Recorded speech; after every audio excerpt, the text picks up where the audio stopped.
ਪਿਆਰੇ ਵਿਦਿਆਰਥੀਓ, ਅੱਜ ਅਸੀਂ ਨਾਵਲਕਾਰ ਨਛੱਤਰ ਦਾ ਨਾਵਲ ਕਵਨ ਦੇਸ ਹੈ ਮੇਰਾ ਦਾ 7ਵਾਂ ਕਾਂਡ ਪੜ੍ਹਾਂਗੇ। ਪਿਛਲੇ ਕੁਝ ਸਮੇਂ ਤੋਂ ਭਾਰਤੀ ਪੰਜਾਬੋਂ ਕੈਨੇਡਾ ਪੜ੍ਹਨ ਆਏ ਵਿਦਿਆਰਥੀਆਂ ਵੱਲੋਂ ਬਰੈਂਪਟਨ ਅਤੇ ਕਈ ਹੋਰ ਥਾਈਂ ਕੀਤੀ ਜਾ ਰਹੀ ਹੁੱਲੜਬਾਜ਼ੀ ਦੀਆਂ ਘਟਨਾਵਾਂ ਦੀ ਭਿਣਕ ਦਲੇਰ ਸਿੰਘ ਦੇ ਕੰਨੀ ਵੀ ਪੈ ਰਹੀ ਸੀ। ਉਸਦੇ ਸੁਣਨ ਵਿੱਚ ਇਹ ਗੱਲ ਵੀ ਆਈ ਕਿ ਕਾਲਜਾਂ ਦੇ ਆਸ-ਪਾਸ ਦੀ ਵਸੋਂ ਵਿਦਿਆਰਥੀਆਂ ਦੀਆਂ ਅਜਿਹੀਆਂ ਹਰਕਤਾਂ ਤੋਂ ਕਾਫੀ ਖਫਾ ਹੈ। ਖਾਸ ਕਰ ਪੰਜਾਬੀ ਵਸੋਂ ਵਾਲੇ ਇਲਾਕਿਆਂ ਵਿੱਚ ਉਹਨਾਂ ਦਾ ਬਹੁਤ ਜ਼ਿਆਦਾ ਵਿਰੋਧ ਹੋ ਰਿਹਾ ਸੀ। ਬਰੈਂਪਟਨ ਦੇ 1-2 ਕਾਲਜਾਂ ਅੱਗੇ ਤਾਂ ਵਿਦਿਆਰਥੀਆਂ ਦੇ 2 ਗੁੱਟਾਂ ਵਿਚਕਾਰ ਗਾਲੀ ਗਲੋਚ ਤੋਂ ਵੱਧ ਦਾ ਝਗੜਾ ਹਾਕਿਆਂ ਅਤੇ ਡਾਂਗਾ ਚਲਾਉਣ ਤੇ ਜਾ ਕੇ ਹੀ ਰੁਕਿਆ। ਨਿੱਕੀਆਂ ਘਟਨਾਵਾਂ ਤਾਂ ਪਹਿਲਾਂ ਵੀ ਕੈਨੇਡਾ ਦੇ ਸ਼ਹਿਰਾਂ ਵਿੱਚ ਹੁੰਦੀਆਂ ਰਹਿੰਦੀਆਂ ਸਨ, ਪਰ ਤਾਜ਼ਾ ਵਾਪਰੀਆਂ ਕਾਰਨ ਕਾਲਜਾਂ ਦੇ ਆਲੇ ਦੁਆਲੇ ਦੀ ਵਸੋਂ ਦੇ ਮਨਾਂ ਅੰਦਰ ਜ਼ਿਆਦਾ ਸਹਿਮ ਪੈਦਾ ਹੋ ਜਾਣ ਤੇ ਉਹ ਬਾਹਰੋਂ ਆਏ ਵਿਦਿਆਰਥੀਆਂ ਦਾ ਖੁੱਲ੍ਹ ਕੇ ਵਿਰੋਧ ਕਰਨ ਲੱਗ ਪਏ ਸਨ। ਦਲੇਰ ਸਿੰਘ ਦੇ ਕਈ ਨਜ਼ਦੀਕੀ ਦੋਸਤ ਵੀ ਵਿਰੋਧ ਕਰਨ ਵਾਲਿਆਂ ਦੀ ਬੋਲੀ ਬੋਲਣ ਲੱਗ ਪਏ। ਬਰੈਂਪਟਨ ਵਿੱਚ ਦਲੇਰ ਸਿੰਘ ਦੀ ਟਰੱਕਾਂ ਅਤੇ ਕਾਰਾਂ ਦੀ ਮੁਰੰਮਤ ਕਰਨ ਵਾਲੀ ਇੱਕ ਵਰਕਸ਼ਾਪ ਸੀ। ਸੈਕਿੰਡ ਹੈਂਡ ਕਾਰਾਂ ਦੀ ਸੇਲ ਪਰਚੇਜ਼ ਅਤੇ ਗੱਡੀਆਂ ਦੀ ਇੰਸ਼ੋਰੈਂਸ ਕਰਨ ਦੀ ਵੀ ਉਸ ਕੋਲ ਏਜੰਸੀ ਸੀ। ਬਰੈਂਪਟਨ ਅਤੇ ਉਸ ਦੇ ਆਲੇ ਦੁਆਲੇ ਵਸਦੇ ਪੰਜਾਬੀ ਪਰਿਵਾਰਾਂ ਨਾਲ ਉਸਦੀ ਚੰਗੀ ਜਾਣ ਪਛਾਣ ਸੀ। ਦਲੇਰ ਸਿੰਘ ਦੇ ਅਦਾਰਿਆਂ ਵਿੱਚ ਕੰਮ ਕਰਦੇ ਪੱਕੇ ਮੁਲਾਜ਼ਮਾਂ ਤੋਂ ਬਿਨਾਂ ਪੰਜਾਬੋਂ ਪੜ੍ਹਨ ਆਏ ਲੋੜਵੰਦ ਵਿਦਿਆਰਥੀ ਵੀ ਅਕਸਰ ਹੀ ਪਾਰਟ ਟਾਈਮ ਕੰਮ ਲਈ ਜਾਂਦੇ ਰਹਿੰਦੇ ਸਨ। ਕੈਨੇਡਾ ਦੇ ਸ਼ਹਿਰਾਂ ਵਿੱਚ ਹੋ ਰਹੀਆਂ ਘਟਨਾਵਾਂ ਬਾਰੇ ਉਹਨਾਂ ਅਦਾਰਿਆਂ ਵਿੱਚ ਕੰਮ ਕਰਦੇ ਵਿਦਿਆਰਥੀਆਂ ਨਾਲ ਅਕਸਰ ਹੀ ਗੱਲਬਾਤ ਕਰਦੇ ਰਹਿਣ ਕਾਰਨ ਦਲੇਰ ਸਿੰਘ ਨੂੰ ਪੰਜਾਬੋਂ ਪੜ੍ਹਨ ਆਏ ਸਾਰੇ ਵਿਦਿਆਰਥੀਆਂ ਨਾਲ ਉੱਥੋਂ ਦੇ ਲੋਕਾਂ ਵੱਲੋਂ ਵਿਰੋਧ ਕਰਨਾ ਇੱਕ ਪਾਸਟ ਲੱਗ ਰਿਹਾ ਸੀ। ਦੁਪਹਿਰੋਂ ਬਾਅਦ ਆਪਣੇ ਘਰੋਂ ਪਾਰਕ ਵੱਲ ਜਾਂਦੇ ਜਾਂ ਉੱਥੋਂ ਵਾਪਸ ਮੁੜਦੇ ਸਮੇਂ ਉਸਦੀ ਜਾਣ ਪਛਾਣ ਵਾਲਾ ਜਿਹੜਾ ਵੀ ਦਲੇਰ ਸਿੰਘ ਨੂੰ ਮਿਲਦਾ ਉਹ ਹੀ ਵਿਦਿਆਰਥੀਆਂ ਵਿਰੁੱਧ ਅੱਗ ਉਗਲਣ ਲੱਗ ਪੈਂਦਾ। ਵਿਦਿਆਰਥੀਆਂ ਬਾਰੇ ਭਾਂਤ ਦੇ ਤੱਤੇ ਬੋਲ ਸੁਣ ਦਲੇਰ ਦੇ ਕੰਨ ਦੁਖਣ ਲੱਗ ਪਏ ਸਨ। ਕੁਝ ਸਮੇਂ ਤੋਂ ਦਲੇਰ ਸਿੰਘ ਆਪਣੇ ਕਿਸੇ ਵੀ ਅਦਾਰੇ ਦੇ ਦਫ਼ਤਰ ਨਹੀਂ ਸੀ ਜਾ ਰਿਹਾ। ਉਹ ਹਰ ਰੋਜ਼ ਆਪਣੇ ਘਰ ਲਾਗਲੇ ਪਾਰਕ ਅੰਦਰ ਪਏ ਇੱਕ ਬੈਂਚ ਤੇ ਬੈਠ ਕਿੰਨੀ ਦੇਰ ਤੱਕ ਹੀ ਕੈਨੇਡਾ ਦੇ ਸ਼ਹਿਰ ਅੰਦਰ ਵਾਪਰ ਰਹੀਆਂ ਘਟਨਾਵਾਂ ਨੂੰ ਆਪਣੇ ਬੀਤੇ ਦੀਆਂ ਘਟਨਾਵਾਂ ਨਾਲ ਜੋੜ ਦੇਖਦਾ ਰਹਿੰਦਾ। ਦਲੇਰ ਸਿੰਘ ਦਾ ਛੋਟਾ ਜਿਹਾ ਪਰਿਵਾਰ ਸੀ। ਉਸਦਾ ਇੱਕੋ ਇੱਕ ਬੇਟਾ ਪਾਲੀ ਦਫ਼ਤਰ ਦੇ ਸਾਰੇ ਕੰਮ ਦੇਖਦਾ ਸੀ। ਉਸਦੀ ਪਤਨੀ ਮਨਜੋਤ ਵੀ 10-15 ਦਿਨੀ ਪਾਲੀ ਨਾਲ ਉਸਦੇ ਦਫ਼ਤਰ ਚਲੀ ਜਾਂਦੀ, ਪਰ ਬਾਕੀ ਦੇ ਦਿਨ ਉਹ ਆਪਣੀ 3 ਸਾਲਾਂ ਦੀ ਬੇਟੀ ਮਹਿਕ ਨਾਲ ਰੁੱਝੀ ਰਹਿੰਦੀ। ਦਲੇਰ ਸਿੰਘ ਦੀ ਪਤਨੀ ਹਰਨਾਮੀ 10 ਕੁ ਸਾਲ ਪਹਿਲਾਂ ਕੈਂਸਰ ਦੀ ਬਿਮਾਰੀ ਨਾਲ ਲੜਦੀ ਹਾਰ ਗਈ ਸੀ, ਪਰ ਉਸਦੇ ਚਲੇ ਜਾਣ ਤੋਂ ਬਾਅਦ ਵੀ ਦਲੇਰ ਸਿੰਘ ਨੇ ਪਰਿਵਾਰਕ ਮੈਂਬਰਾਂ ਵਿੱਚ ਵਿਚਰਦਿਆਂ ਕਦੇ ਆਪਣੇ ਆਪ ਨੂੰ ਇਕੱਲਾ ਮਹਿਸੂਸ ਨਹੀਂ ਸੀ ਕੀਤਾ। ਮਹੀਨੇ ਵਿੱਚ 1-2 ਵਾਰ ਉਹ ਵਰਕਸ਼ਾਪ ਵੀ ਜਾਂਦਾ ਸੀ। ਉੱਥੋਂ ਦੇ ਕਾਮਿਆਂ ਨਾਲ ਗੱਲ ਕਰ ਉਸਨੂੰ ਚੰਗਾ ਲੱਗਦਾ। ਆਪਣੇ ਘਰ ਦੇ ਲਾਗਲੇ ਪਾਰਕ ਵੀ ਉਹ ਅਕਸਰ ਹੀ ਚਲਾ ਜਾਂਦਾ ਰਹਿੰਦਾ। ਉਸ ਦਿਨ ਵੀ ਉਹ ਪਾਰਕ ਦੀ ਉਸੇ ਨੁੱਕਰੇ ਪਏ ਬੈਂਚ ਉੱਤੇ ਬੈਠ ਧੁੱਪ ਦਾ ਨਿੱਘ ਲੈਂਦਾ ਉਸੇ ਸਭ ਕੁਝ ਬਾਰੇ ਸੋਚ ਰਿਹਾ ਸੀ। ਜਿਹੜਾ ਪ੍ਰਚਾਰ ਪੰਜਾਬੀ ਵਿਦਿਆਰਥੀਆਂ ਦੇ ਵਿਰੁੱਧ ਕੀਤਾ ਜਾ ਰਿਹਾ ਏ ਉਹ ਕਿੰਨਾ ਕੁ ਸਹੀ ਆ। ਜੇ ਉੱਧਰੋਂ ਆਏ 2-4% ਸਟੂਡੈਂਟਸ ਕੋਈ ਗਲਤੀ ਕਰ ਬੈਠੇ ਨੇ ਤਾਂ ਉਸ ਦਾ ਖਾਮਿਆਜ਼ਾ ਸਾਰਿਆਂ ਨੂੰ ਕਿਉਂ ਭੁਗਤਣਾ ਪਵੇ। ਵਿਦਿਆਰਥੀਆਂ ਵਿਰੁੱਧ ਬੋਲਣ ਵਾਲੇ ਵੀ ਕਦੇ ਉਹਨਾਂ ਵਾਂਗ ਇੱਥੇ ਆਏ ਹੋਣੇ ਨੇ। ਉਹਨਾਂ ਦਾ ਵੀ ਕਿਸੇ ਨੇ ਵਿਰੋਧ ਕੀਤਾ ਹੋ, ਪਰ ਉਹਨਾਂ ਦੀ ਕਿਸੇ ਨੇ ਹਿਮਾਇਤ ਵੀ ਜ਼ਰੂਰ ਕੀਤੀ ਹੋਣੀ ਆ। ਇਹੋ ਜਿਹੇ ਕਿੰਨੇ ਹੀ ਖਿਆਲ ਸਨ ਜਿਹੜੇ ਦਲੇਰ ਸਿੰਘ ਨੂੰ ਸਹਿਜ ਨਹੀਂ ਸਨ ਹੋਣ ਦੇ ਰਹੇ। ਦਲੇਰ ਸਿੰਘ ਬਾਹਰੋਂ ਪੜ੍ਹਨ ਆਏ ਉਹਨਾਂ ਸਭ ਵਿਦਿਆਰਥੀਆਂ ਦੇ ਨਾਲ ਖੜੇ ਹੋਣਾ ਚਾਹੁੰਦਾ ਸੀ ਜਿਨ੍ਹਾਂ ਨੂੰ ਬਿਨਾਂ ਕੁਝ ਕੀਤੇ ਹੀ ਕੈਨੇਡਾ ਦੇ ਪੱਕੇ ਨਿਵਾਸੀਆਂ ਦੇ ਵਿਰੋਧ ਦਾ ਸਾਹਮਣਾ ਕਰਨਾ ਪੈ ਰਿਹਾ ਸੀ। ਪਰ ਉਸ ਸਮੇਂ ਦਲੇਰ ਸਿੰਘ ਨੂੰ ਆਪਣੇ ਨਾਲ ਤੁਰਨ ਵਾਲੇ ਬਹੁਤ ਘੱਟ ਦਿਖਾਈ ਦੇ ਰਹੇ ਸਨ। ਉਸ ਸਭ ਕੁਝ ਬਾਰੇ ਸੋਚਦਿਆਂ ਦਲੇਰ ਸਿੰਘ ਦਾ ਧਿਆਨ ਪਾਰਕ ਦੇ ਇੱਕ ਹਿੱਸੇ ਵਿੱਚ ਪਏ ਬੈਂਚਾਂ ਦੁਆਲੇ ਬੈਠ ਤਾਸ਼ ਖੇਡਦੀ ਉਸ ਢਾਣੀ ਵੱਲ ਵੀ ਗਿਆ ਜਿਨ੍ਹਾਂ ਵਿੱਚੋਂ ਜ਼ਿਆਦਾਤਰ ਉਹ ਅਧਿਆਪਕ ਜਾਂ ਮੁਲਾਜ਼ਮ ਸਨ ਜਿਹੜੇ ਆਪਣੀਆਂ ਸਰਕਾਰੀ ਨੌਕਰੀਆਂ ਤੋਂ ਸੇਵਾ ਮੁਕਤ ਹੋ ਪਹਿਲਾਂ ਤੋਂ ਹੀ ਕੈਨੇਡਾ ਆਏ ਹੋਏ ਆਪਣੇ ਧੀਆਂ ਪੁੱਤਾਂ ਕੋਲ ਆ ਗਏ ਸਨ। ਉਹਨਾਂ ਸਭ ਦਾ ਰੋਜ਼ਾਨਾ ਦਾ ਉਹ ਹੀ ਇੱਕੋ ਨਵਾਂ ਰੁਝੇਵਾਂ ਸੀ। ਦਲੇਰ ਸਿੰਘ ਨੇ 1-2 ਵਾਰ ਉਹਨਾਂ ਨਾਲ ਪੰਜਾਬ ਅੰਦਰਲੇ ਮਾਹੌਲ ਬਾਰੇ ਗੱਲ ਕਰਨ ਦੀ ਕੋਸ਼ਿਸ਼ ਕੀਤੀ, ਪਰ ਉਹਨਾਂ ਵਿੱਚੋਂ 1-2 ਨੂੰ ਛੱਡ ਕਿਸੇ ਨੇ ਵੀ ਉਸ ਦੀਆਂ ਗੱਲਾਂ ਵੱਲ ਬਹੁਤਾ ਧਿਆਨ ਨਹੀਂ ਸੀ ਦਿੱਤਾ। ਉਦੋਂ 17ਵੀਂ ਦੇ ਆਰੰਭ 'ਚ BA ਦੇ ਦੂਜੇ ਭਾਗ ਵਿੱਚ ਦਲੇਰ ਫਗਵਾੜੇ ਦੇ ਕਾਲਜ ਵਿੱਚ ਪੜ੍ਹਦਾ ਸੀ। ਪੰਜਾਬੀ ਕਵਿਤਾ ਦੇ ਨਾਲ ਨਾਵਲ ਅਤੇ ਕਹਾਣੀਆਂ ਦੀਆਂ ਪੁਸਤਕਾਂ ਪੜ੍ਹਦਿਆਂ ਦਲੇਰ ਸਿੰਘ ਨੂੰ ਪਤਾ ਹੀ ਨਾ ਲੱਗਿਆ ਕਿ ਕਦੋਂ ਉਸਦੇ ਕੁਝ ਸਾਥੀ ਉਸਨੂੰ ਮਾਰਕਸ ਅਤੇ ਲੈਨਿਨ ਦੇ ਵਿਚਾਰਾਂ ਨਾਲ ਸੰਬੰਧਿਤ ਕਿਤਾਬਾਂ ਵੀ ਪੜ੍ਹਨ ਲਈ ਦੇਣ ਲੱਗ ਪਏ। ਉਹ ਕਿਤਾਬਾਂ ਦਲੇਰ ਨੇ ਅੱਧ-ਪਚੱਧ ਹੀ ਪੜ੍ਹੀਆਂ ਕਿਉਂਕਿ ਨਾਵਲ ਕਹਾਣੀਆਂ ਵਾਂਗ ਉਹਨਾਂ ਵਿੱਚ ਰੌਚਕਤਾ ਨਹੀਂ ਸੀ ਹੁੰਦੀ। ਉਸ ਸਮੇਂ ਆਪਣੀ ਉਮਰ ਦੇ ਹਿਸਾਬ ਅਨੁਸਾਰ ਉਹਨਾਂ ਕਿਤਾਬਾਂ ਵਿਚਲੀ ਸਮੱਗਰੀ ਬਾਰੇ ਵੀ ਉਸ ਨੂੰ ਕੁਝ ਸਮਝ ਨਹੀਂ ਸੀ, ਪਰ ਹੋਰਾਂ ਦੇ ਦੇਖੋ ਦੇਖੀ ਉਸ ਨੇ ਉਹ ਕਿਤਾਬਾਂ ਵੀ ਆਪਣੀਆਂ ਦੂਜੀਆਂ ਕਿਤਾਬਾਂ ਨਾਲ ਸਜਾ ਕੇ ਰੱਖੀਆਂ ਹੋਈਆਂ ਸਨ। ਉਨੀ ਦਿਨੀਂ ਹੀ BA ਦੇ ਦੂਜੇ ਵਰ੍ਹੇ ਵਿੱਚ ਪੜ੍ਹਦੇ ਇੱਕ ਵਿਦਿਆਰਥੀ ਵਿਰੁੱਧ ਸ਼ਿਕਾਇਤ ਮਿਲਣ 'ਤੇ ਪ੍ਰਿੰਸੀਪਲ ਨੇ ਆਪਣੇ ਦਫ਼ਤਰ ਵਿੱਚ ਬੁਲਾ ਉਸ ਨੂੰ ਬਹੁਤ ਝਾੜ ਪਾਈ। ਪ੍ਰਿੰਸੀਪਲ ਦੀਆਂ ਝਿੜਕਾਂ ਸੁਣ ਉਹ ਵਿਦਿਆਰਥੀ ਬਹੁਤ ਨਮੋਸ਼ੀ ਮੰਨ ਗਿਆ।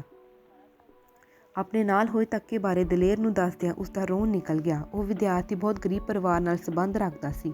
ਇੱਕ ਗਰੁੱਪ ਨੇ ਨਿੱਕੀ ਜਿਹੀ ਗੱਲ ਨੂੰ ਤੂਲ ਦੇ ਕੇ ਵੱਡੀ ਬਣਾ ਉਸ ਵਿਰੁੱਧ ਪ੍ਰਿੰਸੀਪਲ ਨੂੰ ਲਿਖਤੀ ਸ਼ਿਕਾਇਤ ਕਰ ਦਿੱਤੀ। ਯੂਨੀਅਨ ਦੇ ਲੀਡਰ ਉਸ ਵਿਦਿਆਰਥੀ ਨੂੰ ਨਾਲ ਲੈ ਪ੍ਰਿੰਸੀਪਲ ਦੇ ਦਫ਼ਤਰ ਜਾ ਪਹੁੰਚੇ। ਉਹਨਾਂ ਦੇ ਨਾਲ ਜਾਣ ਵਾਲਿਆਂ ਵਿੱਚ ਦਲੇਰ ਵੀ ਸੀ। ਪ੍ਰਿੰਸੀਪਲ ਉਹਨਾਂ ਦੀ ਗੱਲ ਸੁਣਨ ਲਈ ਉੱਕਾ ਹੀ ਤਿਆਰ ਨਹੀਂ ਸੀ, ਪਰ ਯੂਨੀਅਨ ਦੇ ਨੁਮਾਇੰਦਿਆਂ ਨੇ ਪ੍ਰਿੰਸੀਪਲ ਨੂੰ ਬਹੁਤ ਤੱਤੀਆਂ ਸੁਣਾਈਆਂ। ਜ਼ਿਆਦਾ ਬੋਲਣ ਵਾਲਿਆਂ ਵਿੱਚੋਂ ਦਲੇਰ ਵੀ ਇੱਕ ਸੀ। ਉਸ ਸਾਰੀ ਕਹਾਣੀ ਤੋਂ ਬਾਅਦ ਪ੍ਰਿੰਸੀਪਲ ਨੂੰ ਮਜਬੂਰਨ ਉਹਨਾਂ ਦੀ ਗੱਲ ਸੁਣਨੀ ਪਈ ਅਤੇ ਅੱਗੇ ਤੋਂ ਉਸ ਵਿਦਿਆਰਥੀ ਨਾਲ ਕੋਈ ਹੋਰ ਵਧੀਕੀ ਨਾ ਹੋਣ ਦਾ ਉਹਨਾਂ ਨੂੰ ਭਰੋਸਾ ਵੀ ਦਿਵਾਇਆ। ਪਰ ਪ੍ਰਿੰਸੀਪਲ ਦੇ ਦਫ਼ਤਰੋਂ ਬਾਹਰ ਨਿਕਲਣ ਸਮੇਂ ਯੂਨੀਅਨ ਦੇ ਨੁਮਾਇੰਦਿਆਂ ਨਾਲ ਪਹਿਲੀ ਵਾਰ ਆਏ ਦਲੇਰ ਨਾਂ ਦੇ ਵਿਦਿਆਰਥੀ ਵੱਲ ਸਣੇ ਪ੍ਰਿੰਸੀਪਲ ਉੱਥੇ ਬੈਠੇ ਸਟਾਫ ਦੇ ਸਾਰੇ ਮੈਂਬਰਾਂ ਨੇ ਬਹੁਤ ਕੌੜ ਕੇ ਦੇਖਿਆ ਸੀ। ਮੁੰਡਾ ਤਾਂ ਤੂੰ ਸਾਊ ਲੱਗ ਰਿਹਾ ਹੈ, ਪਰ ਉਸ ਦਿਨ ਬੜਾ ਤੱਤਾ ਬੋਲ ਰਿਹਾ ਸੀ। ਕੁਝ ਦਿਨਾਂ ਬਾਅਦ ਪ੍ਰਿੰਸੀਪਲ ਨੇ ਦਲੇਰ ਨੂੰ ਦਫ਼ਤਰ ਬੁਲਾ ਦੋ ਪ੍ਰੋਫੈਸਰਾਂ ਦੇ ਸਾਹਮਣੇ ਇਹ ਗੱਲ ਆਖੀ। ਪ੍ਰਿੰਸੀਪਲ ਦੀ ਗੱਲ ਸੁਣ ਦਲੇਰ ਨੇ ਕੋਈ ਜਵਾਬ ਨਾ ਦਿੱਤਾ। ਦੇਖ, ਕਾਲਜ ਵਿੱਚ ਅਜੇ ਤੇਰਾ ਪਹਿਲਾ ਹੀ ਸਾਲ ਆ, ਤੂੰ ਕੁਝ ਹੋਰ ਸਮਾਂ ਵੀ ਇੱਥੇ ਪੜ੍ਹਨਾ ਹੈ, ਇਸ ਲਈ ਲੀਡਰੀ 'ਚ ਪੈਣ ਨਾਲੋਂ ਪੜ੍ਹਾਈ ਵੱਲ ਜ਼ਿਆਦਾ ਧਿਆਨ ਦੇ। ਦਲੇਰ ਨੂੰ ਇਹ ਨਸੀਹਤ ਦੇ ਪ੍ਰਿੰਸੀਪਲ ਨੇ ਤੋਰ ਦਿੱਤਾ। ਪਰ ਦਫ਼ਤਰੋਂ ਬਾਹਰ ਨਿਕਲਣ ਤੋਂ ਪਹਿਲਾਂ ਦਲੇਰ ਨੇ ਸਤਿਕਾਰ ਵਜੋਂ ਪ੍ਰਿੰਸੀਪਲ ਅਤੇ ਦੋਵਾਂ ਪ੍ਰੋਫੈਸਰਾਂ ਦੇ ਗੋਡੀ ਹੱਥ ਲਾਇਆ ਸੀ। ਦਲੇਰ ਖੁਦ ਵੀ ਕਿਸੇ ਹੋਰ ਝਗੜੇ ਵਿੱਚ ਨਹੀਂ ਸੀ ਪੈਣਾ ਚਾਹੁੰਦਾ, ਪਰ ਉਸ ਘਟਨਾ ਤੋਂ ਬਾਅਦ ਯੂਨੀਅਨ ਦੇ ਲੀਡਰ ਦਲੇਰ ਨੂੰ ਹਮੇਸ਼ਾ ਆਪਣੇ ਨਾਲ ਹੀ ਰੱਖਣ ਲੱਗ ਪਏ। ਉਹਨਾਂ ਸਮਿਆਂ ਦੌਰਾਨ ਹੀ ਮੋਗਾ ਗੋਲੀ ਕਾਂਡ ਵਾਪਰ ਗਿਆ। ਮੋਗੇ ਦੇ ਸਿਨੇਮਾ ਹਾਲ ਵਿੱਚ ਲੱਗੀ ਇੱਕ ਫਿਲਮ ਦੇਖਣ ਗਏ ਕੁਝ ਵਿਦਿਆਰਥੀਆਂ ਦਾ ਸਿਨੇਮੇ ਦੇ ਪ੍ਰਬੰਧਕਾਂ ਨਾਲ ਕਿਸੇ ਗੱਲੋਂ ਝਗੜਾ ਹੋ ਗਿਆ। ਗੱਲ ਹੱਥੋਂ-ਪਾਈ ਤੱਕ ਵੱਧ ਗਈ ਤਾਂ ਸਿਨੇਮਾ ਪ੍ਰਬੰਧਕਾਂ ਨੇ ਪੁਲਿਸ ਬੁਲਾ ਲਈ। ਪੁਲਿਸ ਸਿਨੇਮਾ ਮਾਲਕਾਂ ਦੇ ਹੱਕ ਵਿੱਚ ਭੁਗਤੀ। ਉਹਨਾਂ ਦੁਆਰਾ ਚਲਾਈ ਗੋਲੀ ਕਾਰਨ ਕਈ ਵਿਦਿਆਰਥੀ ਮਾਰੇ ਗਏ। ਵਿਦਿਆਰਥੀਆਂ ਦੇ ਮਾਰੇ ਜਾਣ ਦੀ ਖਬਰ ਸਾਰੇ ਪੰਜਾਬ ਵਿੱਚ ਫੈਲ ਗਈ। ਕਾਲਜਾਂ ਅਤੇ ਯੂਨੀਵਰਸਿਟੀਆਂ ਦੇ ਵਿਦਿਆਰਥੀ ਸੜਕਾਂ ਉੱਤੇ ਨਿਕਲ ਆਏ। ਰੈਲੀਆਂ ਅਤੇ ਜਲਸੇ ਜਲੂਸਾਂ ਦਾ ਜੇ ਪੰਜਾਬ ਦੇ ਸਾਰੇ ਸ਼ਹਿਰਾਂ ਕਸਬਿਆਂ ਵਿੱਚ ਹੜ੍ਹ ਹੀ ਆ ਗਿਆ ਹੋਵੇ। ਪੂਰੇ ਪੰਜਾਬ ਦਾ ਮਾਹੌਲ ਵਿਗੜ ਗਿਆ ਦੇਖ ਸਰਕਾਰ ਨੂੰ ਹੱਥਾਂ ਪੈਰਾਂ ਦੀ ਪੈ ਗਈ। ਉਸ ਕਾਂਡ ਦੌਰਾਨ ਚੱਲੇ ਵਿਦਿਆਰਥੀ ਘੋਲ ਵਿੱਚ ਦਲੇਰ ਅਤੇ ਉਸਦੇ ਨਾਲ ਪੜ੍ਹਦੇ ਵਿਦਿਆਰਥੀਆਂ ਨੇ ਬਹੁਤ ਵੱਧ ਚੜ੍ਹ ਕੇ ਹਿੱਸਾ ਲਿਆ। ਉਸ ਇਲਾਕੇ ਦੇ ਵਿਦਿਅਕ ਅਦਾਰਿਆਂ ਦੇ ਵਿਦਿਆਰਥੀਆਂ ਵਿੱਚ ਵੰਡੇ ਜਾਣ ਵਾਲੇ ਪੈਂਫਲੇਟਾਂ ਅਤੇ ਪੋਸਟਰਾਂ ਦੇ ਪਹੁੰਚਾਏ ਜਾਣ ਦੇ ਨਾਲ ਉਹਨਾਂ ਨੂੰ ਕੰਧਾਂ ਉੱਤੇ ਚਿਪਕਾਏ ਜਾਣ ਵਾਲਾ ਕੰਮ ਵੀ ਦਲੇਰ ਅਤੇ ਉਸਦੀ ਟੀਮ ਦੇ ਜ਼ਿੰਮੇ ਸੀ। ਹਨੇਰੀਆਂ ਰਾਤਾਂ ਨੂੰ ਸਾਈਕਲਾਂ 'ਤੇ ਜਾਂ ਆਲੇ ਦੁਆਲੇ ਦੇ ਪਿੰਡਾਂ ਅਤੇ ਸ਼ਹਿਰਾਂ ਵਿੱਚ ਪੋਸਟਰ ਚਿਪਕਾ ਉਹ ਦਿਨ ਚੜ੍ਹਨ ਤੋਂ ਪਹਿਲਾਂ ਵਾਪਸ ਫਗਵਾੜੇ ਪਹੁੰਚ ਜਾਂਦੇ ਸਨ। ਕੰਧਾਂ ਉੱਤੇ ਚਿਪਕਾਏ ਪੋਸਟਰ ਦੇਖ ਇਹ ਕੰਮ ਕਰਨ ਵਾਲਿਆਂ ਦਾ ਖੁਰਾ ਖੋਜ ਲੱਭਦੀ ਪੁਲਿਸ ਦੀ ਜਲੰਧਰ ਅਤੇ ਆਲੇ ਦੁਆਲੇ ਦੇ ਕਾਲਜਾਂ ਦੇ ਨਾਲ ਫਗਵਾੜੇ ਦੇ ਕਾਲਜ ਵਿਦਿਆਰਥੀਆਂ ਉੱਤੇ ਵੀ ਅੱਖ ਸੀ। ਚੱਲ ਉੱਠ ਦਲੇਰ ਸਿਆਂ, ਹੁਣ ਘਰ ਚੱਲੀਏ, ਬਾਕੀ ਫਿਲਮ ਰਾਤ ਵੇਲੇ ਦੇਖਾਂਗੇ। ਦਿਨ ਢਲ ਜਾਣ ਕਾਰਨ ਠੰਡੀ ਹਵਾ ਦੇ ਆਏ ਬੁੱਲੇ ਨੇ ਬੈਂਚ 'ਤੇ ਬੈਠ ਆਪਣੇ ਨਾਲ ਹੋਏ ਬੀਤੇ ਦੀਆਂ ਘਟਨਾਵਾਂ ਨੂੰ ਦੁਬਾਰਾ ਜ਼ਿਹਨ ਦੀ ਸਕਰੀਨ 'ਤੇ ਦੇਖਦੇ ਦਲੇਰ ਨੇ ਆਪਣੇ ਆਪ ਨੂੰ ਆਖਿਆ। ਕੁਝ ਪਲ ਪਹਿਲਾਂ ਫਗਵਾੜੇ ਕਾਲਜ ਦੇ ਆਲੇ ਦੁਆਲੇ ਘੁੰਮਦਾ ਫਿਰਦਾ ਦਲੇਰ ਬਰੈਂਪਟਨ ਦੇ ਉਸੇ ਪਾਰਕ ਵਿੱਚ ਵਾਪਸ ਪਹੁੰਚ ਗਿਆ। ਆਪਣੇ ਘਰ ਵੱਲ ਤੁਰਨ ਲੱਗੇ ਦਲੇਰ ਨੇ ਇੱਕ ਵਾਰ ਫੇਰ ਉਸੇ ਧਰਤੀ 'ਤੇ ਸੱਚਮੁੱਚ ਪਹੁੰਚ ਜਾਣਾ ਚਾਹਿਆ ਜਿੱਥੇ ਉਹ ਸਭ ਕੁਝ ਵਾਪਰਿਆ ਸੀ। ਆਪਣੇ ਅੰਦਰਲੇ ਦੀ ਆਵਾਜ਼ ਸੁਣ ਉਹ ਉੱਥੋਂ ਉੱਠ ਖੁੰਡੀ ਦੇ ਸਹਾਰੇ ਨਿੱਕੇ ਕਦਮ ਪੁੱਟਦਾ ਅਤੇ ਆਪਣੇ ਘਰ ਵੱਲ ਤੁਰ ਪਿਆ। ਬਾਪੂ ਜੀ, ਪਾਰਕ ਵੱਲ ਜਾਂਦੇ ਸਮੇਂ ਤੁਸੀਂ ਡਰਾਈਵਰ ਨੂੰ ਆਖ ਦਿਆ ਕਰੋ, ਉਹ ਤੁਹਾਨੂੰ ਪਾਰਕ ਛੱਡ ਅਤੇ ਲੈ ਆਇਆ ਕਰੇਗਾ। ਦਲੇਰ ਸਿੰਘ ਨੂੰ ਲਗਾਤਾਰ ਪਾਰਕ ਵੱਲ ਪੈਦਲ ਹੀ ਜਾਂਦੇ ਦੇਖ ਪਾਲੀ ਨੇ ਇੱਕ ਦਿਨ ਆਖਿਆ ਸੀ। ਪੈਦਲ ਤੁਰਦਾ ਬੰਦਾ ਆਪਣੇ ਆਪ ਨੂੰ ਧਰਤੀ ਨਾਲ ਜੁੜਿਆ ਮਹਿਸੂਸ ਕਰਦਾ ਏ। ਉਸਦੇ ਆਲੇ ਦੁਆਲੇ ਤੁਰੇ ਫਿਰਦੇ ਲੋਕ ਵੀ ਮਹਿਸੂਸ ਕਰਦੇ ਨੇ ਜਿਵੇਂ ਉਹ ਉਹਨਾਂ ਵਿੱਚੋਂ ਹੀ ਹੋਵੇ। ਦਲੇਰ ਦੀ ਆਖੀ ਗੱਲ ਸੁਣ ਪਾਲੀ ਨੇ ਮੁੜ ਕਦੇ ਵੀ ਉਹਨਾਂ ਨੂੰ ਪੈਦਲ ਜਾਣੋਂ ਨਹੀਂ ਸੀ ਰੋਕਿਆ। ਸੜਕ ਦੇ ਨਾਲ ਫੁੱਟਪਾਥ ਉੱਤੇ ਤੁਰਿਆ ਜਾ ਰਿਹਾ ਦਲੇਰ ਆਪਣੇ ਘਰ ਦੇ ਨੇੜੇ ਪਹੁੰਚਣ 'ਤੇ ਇੱਕ ਦਰੱਖਤ ਲਾਗੇ ਖੜ੍ਹਾ ਹੋ ਕੁਝ ਪਲ ਸੁਸਤਾਉਣ ਲੱਗ ਪਿਆ। ਉੱਥੇ ਖੜੇ ਉਸਦੀਆਂ ਅੱਖਾਂ ਅੱਗੇ ਫਗਵਾੜੇ ਕਾਲਜ ਦੇ ਕਈ ਵਿਦਿਆਰਥੀਆਂ ਦੇ ਚਿਹਰੇ ਲੰਘੇ ਤਾਂ ਉਸਦੇ ਦਿਲ ਨੂੰ ਖੋਹ ਪੈਣ ਲੱਗ ਪਈ। ਬੇਟਾ, ਮੈਂ ਮਰਨ ਤੋਂ ਪਹਿਲਾਂ ਇੱਕ ਵਾਰ ਪੰਜਾਬ ਜ਼ਰੂਰ ਚੱਕਰ ਮਾਰਨਾ ਚਾਹੁੰਦਾ। ਆਪਣੇ ਪੁਰਾਣੇ ਸਾਥੀਆਂ ਨੂੰ ਮਿਲਣ ਲਈ ਬਹੁਤ ਮਨ ਕਰ ਰਿਹਾ ਹੈ। ਉਸ ਤੋਂ ਪਹਿਲੀ ਰਾਤ ਵੀ ਦਲੇਰ ਨੇ ਆਪਣੇ ਬੇਟੇ ਨੂੰ ਇਹ ਗੱਲ ਆਖੀ ਸੀ, ਜਿਸ ਨੂੰ ਸੁਣ ਉਹ ਆਪਣੇ ਬਾਪੂ ਦੇ ਚਿਹਰੇ ਵੱਲ ਦੇਖ ਹਲਕਾ ਜਿਹਾ ਮੁਸਕਰਾਇਆ, ਪਰ ਦਲੇਰ ਦੀ ਆਖੀ ਗੱਲ ਦਾ ਉਸਨੇ ਜਵਾਬ ਨਹੀਂ ਸੀ ਦਿੱਤਾ। ਦਰੱਖਤ ਲਾਗੇ ਖੜੇ ਦਲੇਰ ਦੇ ਖੱਬੇ ਗੋਡੇ ਵਿੱਚ ਅਚਾਨਕ ਹੀ ਇੱਕ ਤਿੱਖੀ ਚੀਜ਼ ਉੱਠੀ ਤਾਂ ਉਸਨੂੰ ਜਲੰਧਰ ਜੇਲ੍ਹ ਵਿਚਲੇ ਆਪਣੇ ਉਸ ਸਾਥੀ ਦਾ ਚਿਹਰਾ ਦਿਖਾਈ ਦਿੱਤਾ, ਜਿਸ ਨੂੰ ਪੁਲਿਸ ਦੇ ਸਿਪਾਹੀਆਂ ਨੇ ਨਲਕੇ ਦੀ ਹੱਥੀ ਨਾਲ ਕੁੱਟਦਿਆਂ ਇੱਕ ਗੋਡੇ ਦੀ ਚਪਣੀ ਤੋੜ ਦਿੱਤੀ ਸੀ। ਪਰ ਉਸ ਮਾਂ ਦੇ ਪੁੱਤ ਨੇ ਪੁਲਿਸ ਵਾਲਿਆਂ ਵੱਲੋਂ ਪੁੱਛੀ ਜਾ ਰਹੀ ਕਿਸੇ ਵੀ ਗੱਲ ਦਾ ਜਵਾਬ ਨਹੀਂ ਸੀ ਦਿੱਤਾ। ਦਰੱਖਤ ਲਾਗੇ ਖੜੇ ਦਲੇਰ ਨੂੰ ਲੱਗ ਰਿਹਾ ਸੀ ਜਿਵੇਂ ਪੁਲਿਸ ਦੇ ਸਿਪਾਹੀ ਦੇ ਹੱਥ ਵਿੱਚ ਫੜੀ ਨਲਕੇ ਦੀ ਉਹ ਹੀ ਹੱਥੀ ਉਸ ਸਮੇਂ ਉਸਦੇ ਗੋਡੇ ਉੱਤੇ ਵੀ ਆ ਵੱਜੀ ਹੋਵੇ। ਮੈਂ ਇੰਨਾ ਦਰਦ ਵੀ ਸਹਿਣ ਨਹੀਂ ਕਰ ਸਕਦਾ। ਆਪਣੇ ਸਾਥੀ ਦੇ ਦਰਦ ਨੂੰ ਮਹਿਸੂਸ ਕਰ ਗੋਡੇ ਵਿਚਲੀ ਚੀਜ਼ ਜਿਵੇਂ ਦਲੇਰ ਸਿੰਘ ਨੂੰ ਬਿਲਕੁਲ ਹੀ ਭੁੱਲ ਗਈ ਹੋਵੇ। ਮੋਗਾ ਗੋਲੀ ਕਾਂਡ ਦੇ ਸਮੇਂ ਦੌਰਾਨ ਹੀ ਵਿਦਿਆਰਥੀਆਂ ਨੂੰ ਪੂਰੇ ਪੰਜਾਬ ਵਿੱਚ ਕਈ ਥਾਈਂ ਬੱਸਾਂ ਨੂੰ ਅੱਗ ਲਾ ਕੇ ਸਾੜ ਦਿੱਤਾ ਸੀ। ਫਗਵਾੜੇ ਦੇ ਲਾਗੇ ਵੀ GT ਰੋਡ ਤੇ ਇੱਕ ਬੱਸ ਨੂੰ ਅੱਗ ਦੇ ਹਵਾਲੇ ਕਰ ਦਿੱਤਾ ਗਿਆ। ਬੱਸਾਂ ਸੜੇ ਜਾਣ ਤੋਂ ਬਾਅਦ ਪੁਲਿਸ ਨੇ ਵਿਦਿਆਰਥੀਆਂ ਵਿਰੁੱਧ ਸਖਤਾਈ ਹੋਰ ਵਧਾ ਦਿੱਤੀ। ਵਿਦਿਆਰਥੀਆਂ ਦੇ ਨਾਲ ਨਾਲ ਨਕਸਲਬਾੜੀ ਲਹਿਰ ਨਾਲ ਜੁੜੇ ਕਾਰਕੁਨਾਂ ਦੀ ਵੀ ਬਹੁਤ ਫੜੋ ਫੜਾਈ ਹੋਈ। ਪੁਲਿਸ ਨੂੰ ਸੂਹੀਆਂ ਰਿਪੋਰਟਾਂ ਮਿਲੀਆਂ ਸਨ ਕਿ ਉਸ ਲੜਾਈ ਵਿੱਚ ਨਕਸਲਬਾੜੀ ਲਹਿਰ ਨਾਲ ਜੁੜੇ ਕੁਝ ਨੌਜਵਾਨ ਵੀ ਵਿਦਿਆਰਥੀਆਂ ਦੀ ਮਦਦ ਕਰ ਰਹੇ ਸਨ। ਫਗਵਾੜਾ ਕਾਲਜ ਦੇ ਜਿਹੜੇ ਵਿਦਿਆਰਥੀਆਂ ਨੂੰ ਉਦੋਂ ਗ੍ਰਿਫਤਾਰ ਕੀਤਾ ਗਿਆ, ਉਹਨਾਂ ਵਿੱਚੋਂ ਦਲੇਰ ਵੀ ਇੱਕ ਸੀ। ਦਲੇਰ ਅਤੇ ਉਸਦੇ ਨਾਲ ਦੇ 2 ਵਿਦਿਆਰਥੀਆਂ ਨੂੰ ਨਕਸਲਬਾੜੀ ਲੀਡਰਾਂ ਨਾਲ ਜਲੰਧਰ ਦੀ ਜੇਲ੍ਹ ਵਿੱਚ ਰੱਖਿਆ ਗਿਆ। ਉਹਨਾਂ ਦੇ ਮਨਾਂ ਵਿੱਚ ਦਹਿਸ਼ਤ ਪੈਦਾ ਕਰਨ ਲਈ ਨਕਸਲਬਾੜੀ ਲਹਿਰ ਨਾਲ ਸੰਬੰਧਿਤ ਫੜੇ ਗਏ ਨੌਜਵਾਨਾਂ ਨੂੰ ਵਿਦਿਆਰਥੀਆਂ ਦੇ ਸਾਹਮਣੇ ਮਾਰਿਆ ਕੁੱਟਿਆ ਜਾਂਦਾ ਸੀ। ਫੜੇ ਗਏ ਕਈ ਨਕਸਲਬਾੜੀ ਕਾਰਕੁਨਾਂ ਨੂੰ ਪੁਲਿਸ ਮੁਕਾਬਲੇ ਬਣਾ ਕੇ ਵੀ ਮਾਰ ਮੁਕਾਇਆ ਗਿਆ, ਪਰ ਕਾਲਜ ਜਾਂ ਯੂਨੀਵਰਸਿਟੀ ਦੇ ਫੜੇ ਵਿਦਿਆਰਥੀਆਂ ਦੀ ਸਿਰਫ ਝਾੜ ਝੰਬ ਹੀ ਕੀਤੀ ਗਈ। ਕਈ ਵਾਰ ਉਹਨਾਂ ਦੇ ਧੌਲ ਧੱਫਾ ਵੀ ਮਾਰਿਆ ਗਿਆ।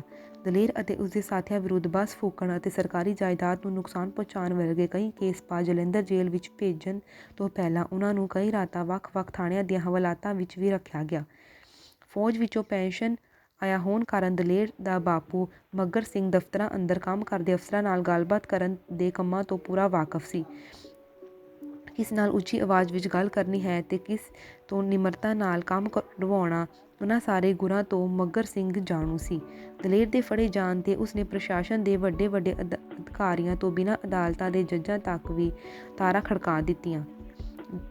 1.5-2 ਸਾਲ ਦੀ ਭੱਜ ਦੌੜ ਤੋਂ ਬਾਅਦ ਉਸਨੇ ਦਲੇਰ ਨੂੰ ਜਲੰਧਰ ਜੇਲ੍ਹ ਵਿੱਚ ਬੜੀ ਮੁਸ਼ਕਿਲ ਨਾਲ ਬਾਹਰ ਕਢਵਾਇਆ।